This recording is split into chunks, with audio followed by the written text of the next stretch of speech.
Salut, dans cette vidéo, je vais te présenter les différents outils qui vont te permettre d'insérer un plan dans ta timeline. Je suis dans l'onglet Montage de DaVinci Resolve. Je vais te présenter 7 commandes qui vont te permettre d'insérer un plan dans ta timeline de différentes façons. Ces commandes, ce sont les commandes insérer, écraser, remplacer, écraser et adapter la vitesse, placer au-dessus, ajouter à la fin et enfin écraser et ripple. Ces commandes sont accessibles de différentes manières.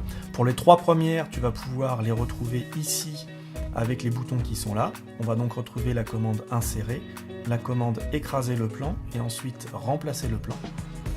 Tu vas aussi pouvoir les retrouver en utilisant les raccourcis clavier F9, F10, F11, F12, Shift F10, Shift F11 et Shift F12. Et enfin, la dernière méthode pour utiliser ces commandes, c'est de cliquer sur le plan que tu souhaites insérer dans ta timeline, de l'amener au-dessus du visualiseur de la timeline, et là tu as un menu contextuel qui apparaît avec les 7 commandes.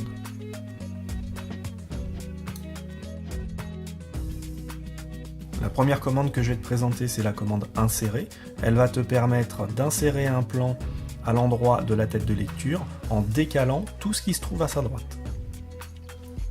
Si je prends par exemple ce plan-là avec la commande insérer, tu peux t'apercevoir que le plan a été intégré dans la timeline et que tout ce qui se situait à droite de la tête de lecture a été décalé de façon à faire la place pour ce plan.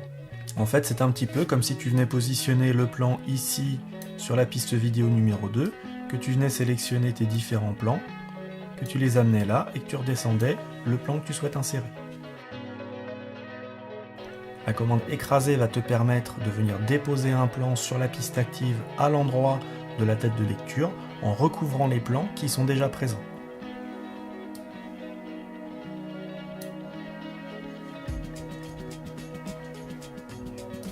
En fait, c'est comme si tu venais déposer vraiment le plan par-dessus les autres.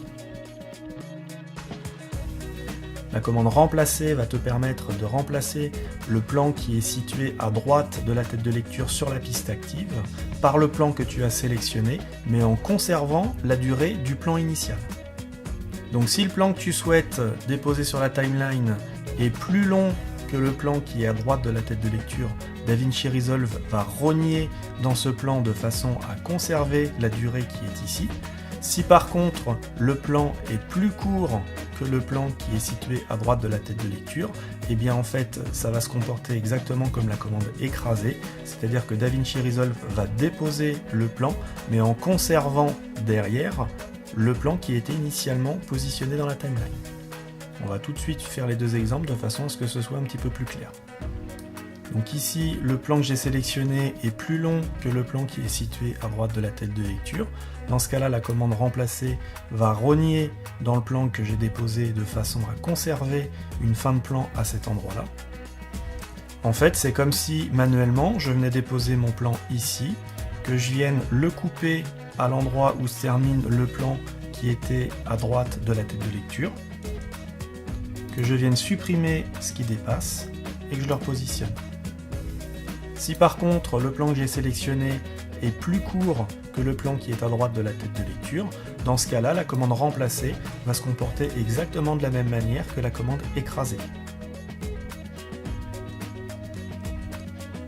Donc là, c'est comme si j'avais positionné mon plan ici et que je sois venu le déposer sur la piste active.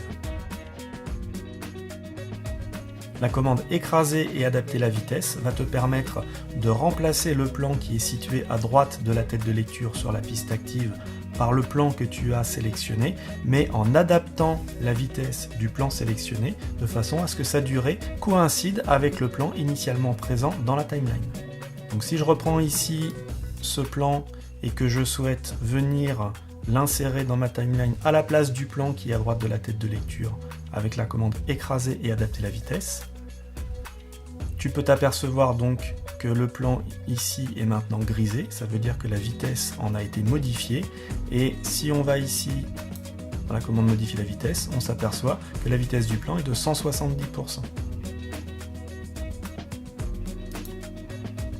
Si par contre le plan que je souhaite utiliser est plus court que le plan qui est situé à droite de la tête de lecture, et bien dans ce cas-là, DaVinci Resolve va ralentir mon plan de façon à ce que sa durée vienne coïncider avec la durée du plan qui est ici. Donc là on a encore une modification de la vitesse. Par contre, c'est dans l'autre sens, c'est-à-dire que là je suis à 40% de ma vitesse initiale.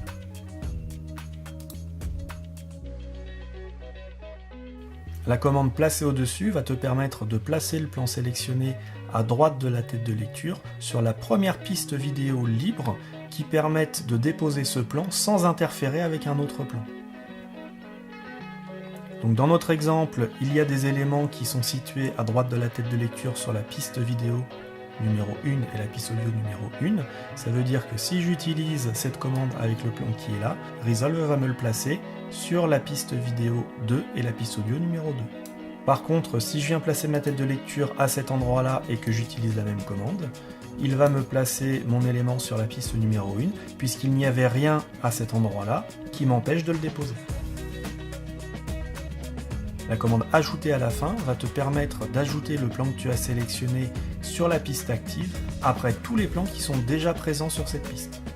Donc là c'est une commande qui ne tient absolument pas compte de la position de la tête de lecture et on va tout de suite faire l'exercice. Si par exemple je positionne ma tête de lecture ici et que ce sont mes pistes vidéo 1 et audio 1 qui sont actives, le fait d'utiliser cette commande va toujours placer le plan à cet endroit-là. Si par contre j'active mes pistes vidéo 2 et audio 2 sur lesquelles il n'y a aucun élément de présent, l'utilisation de cette commande va me positionner mon plan au début de la piste. Et enfin la commande écraser et ripple va te permettre de remplacer le plan qui est situé à droite de la tête de lecture par le plan que tu as sélectionné en déplaçant les autres plans qui sont situés à droite de celui-ci, de façon à ce qu'il n'y ait pas de recouvrement de plan ou d'espace libre dans ta timeline. Donc si par exemple je sélectionne un plan qui est plus long que ce plan-là, les autres plans ici vont être décalés vers la droite, et si je sélectionne un plan qui est plus court que ce plan-là, les autres plans ici vont être décalés vers la gauche. Alors si je prends l'exemple d'un plan plus long, les autres sont décalés vers la droite. Si maintenant je fais ça avec un plan plus court, ils sont décalés vers la gauche. En fait, cette commande se comporte exactement comme si on venait déposer le plan sur la piste supérieure, décaler les autres plans de façon à ce qu'ils coïncident avec la fin du plan sélectionné et qu'on vienne ensuite déposer ça ici. Pour l'exemple d'un plan plus court, c'est comme si on venait mettre ça ici, sélectionner ces plans-là, les amener ici à la fin de mon plan et qu'on venait recouvrir. Pour finir cette présentation sur les outils d'insertion de plans dans la timeline, tu as pu t'apercevoir que certaines commandes sont sensibles au fait qu'il y ait déjà des éléments présents dans la timeline sur la piste active, et donc il faudra que tu sois particulièrement attentif lorsque tu vas utiliser ces commandes à activer les bonnes pistes pour avoir le bon résultat escompté. Voilà, c'est la fin de cette vidéo, j'espère que le contenu t'a intéressé. Si c'est le cas, mets un petit pouce vers le haut. Je te dis à très bientôt sur Ref pour un nouveau tuto sur DaVinci Resolve en français. Salut!